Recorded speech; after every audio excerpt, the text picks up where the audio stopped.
Assalamualaikum warahmatullahi wabarakatuh. Saya Rafiq Ramadhani. Di video ini saya akan menjelaskan hasil dari pengerjaan UTP kecerdasan buatan 2025, yaitu membuat program penggabungan algoritma dengan kelas dengan menggunakan genetik algoritma. Lalu yang pertama, saya memilih studi kasus clustering karena NPM saya genap. Lalu dataset yang saya gunakan berasal dari Kaggle, di mana saya memilih Samsung Smartphone Dataset dengan atribut-atributnya, yaitu nama, lalu ada dimensi, ada SoC atau prosesor, ada CPU, lalu GPU, RAM, storage, display, baterai, dan juga US. Lalu langsung ke cara kerja GA pada program ini. Yang pertama,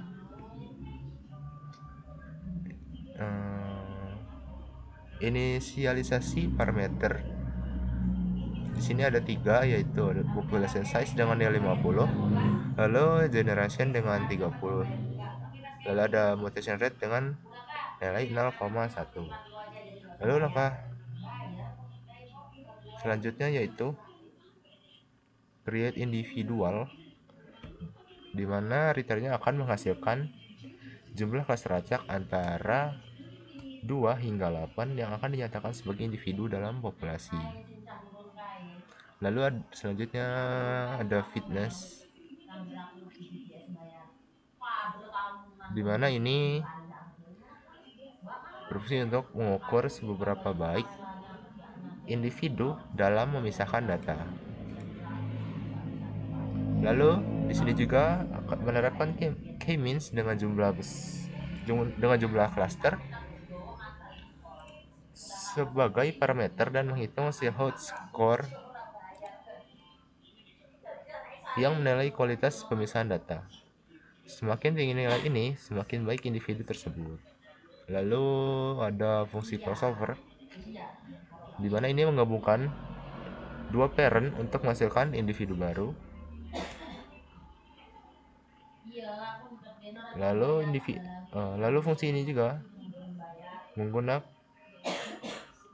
digunakan secara sederhana, yaitu memilih salah satu dari dua orang tua secara acak. Lalu selanjutnya ada fungsi mutasi, di mana ini mengubah individu dengan kemungkinan mutation rate. Jika perubahan terjadi, individu diubah menjadi jumlah klaster acak yang lain dari 2 sampai 8 ini. Lalu ada inisialisasi populasi. Ini membuat populasi awal dari individu acak.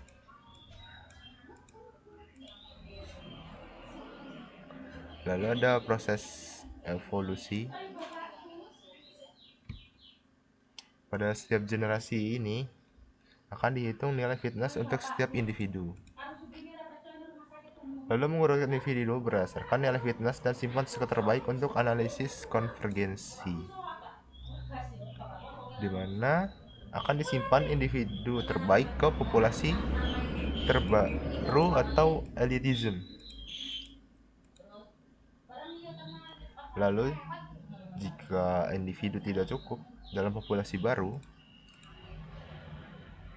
maka akan dilakukan crossover dan mutasi untuk membentuk populasi baru. Yang outputnya adalah base K atau jumlah cluster optimal setelah semua generasi. Lalu ada base score juga, di mana ini adalah nilai soul head tertinggi yang dicapai. Lalu ada program utama preprocessing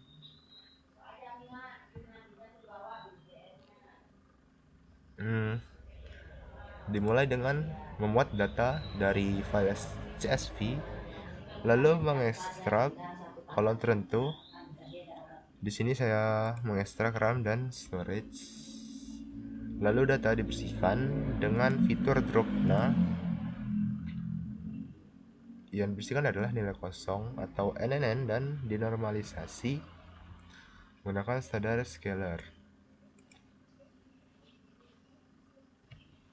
untuk memastikan semua fitur memiliki skala yang sama. Outputnya adalah array dari fitur yang telah dipisahkan untuk dianalisis lebih lanjut. Lalu selanjutnya modeling. Menggunakan hasil GA yang telah dilakukan, model K-means diinisialisasi dengan jumlah klaster optimal atau base K. Algoritma K-means ditetapkan pada dataset yang telah dinormalisasi untuk mengelompokkan data, menghasilkan label untuk setiap data dalam final label. Lalu untuk hasilnya,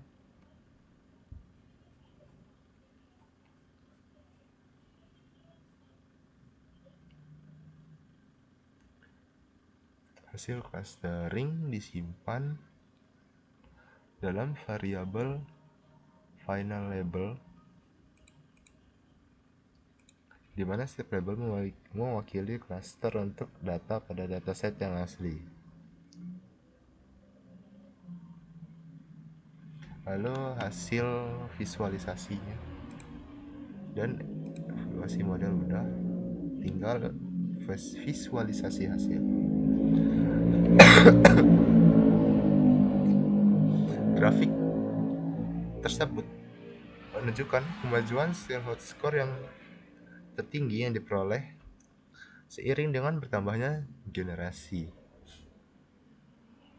memberikan gambaran tentang bagaimana dia menemukan solusi optimal.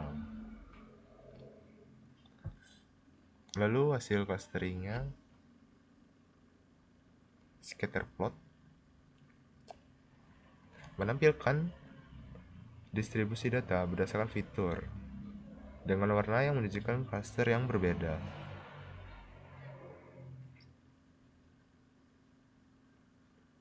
Masing-masing cluster terlihat terpisah secara visual jika K-mean berhasil mewadahi struktur data. Jika ada partisi yang tumpang tindih, itu mungkin menunjukkan bahwa jumlah cluster optimal bukanlah yang telah dipilih.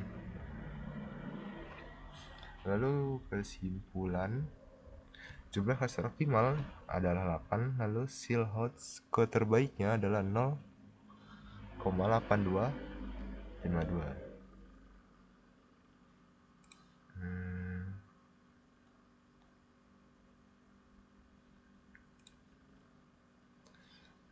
Percobaan ini berhasil menerapkan genetik algoritma untuk menentukan jumlah cluster optimal dalam analisis K-mean pada dataset yang memuat fitur harga ponsel. Hasil menunjukkan bahwa penggunaan genetik algoritma mampu secara efektif menemukan nilai K yang optimal yang dievaluasi menggunakan Silhouette score. Visualisasi konvergensi memperlihatkan peningkatan nilai Silhouette seiring bertambahnya generasi, menandakan perbaikan dalam pemisahan cluster.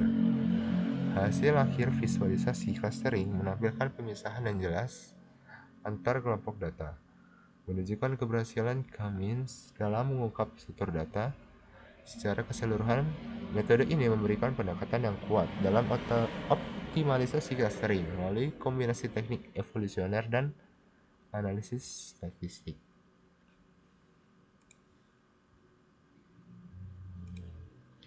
Mungkin sekian penjelasan dari tugas ujian saya. Saya akhiri, wassalamualaikum warahmatullahi wabarakatuh.